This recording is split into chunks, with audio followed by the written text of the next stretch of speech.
And I have my keys in my hand and I can't open the door. Like, I just can't bring myself to leave the house because I just can't do it when I'm in that kind of state. This is the reality of seasonal affective disorder, also known as SAD, a type of depression that affects seasonally rather than all year round. I'm more in winter. I think it's more when it's dark outside. Like, winter itself isn't too much of an issue for me, but the second it gets dark, so if I leave like work and it's dark outside and I have to walk home and I feel really like bummed down by it. Finding out what seasonal affective disorder was when I was doing A-level psychology, and it was just like a little snippet in a textbook. I came across it and I was looking at all of the symptoms and thinking, I relate to all of these.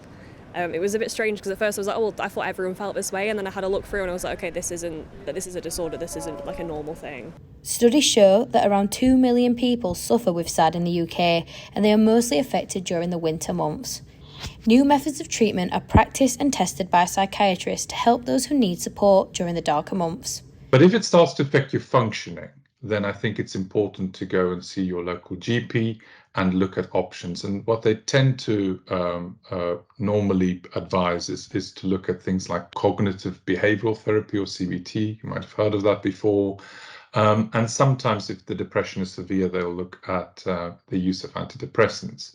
These methods are being put into practice, and people can even access them from home, including light therapy.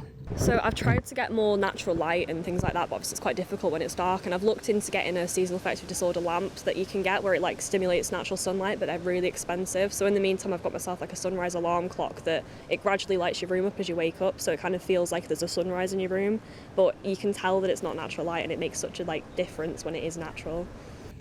If you think you are suffering with symptoms associated with SAD, contact your GP or check out the NHS website for more information.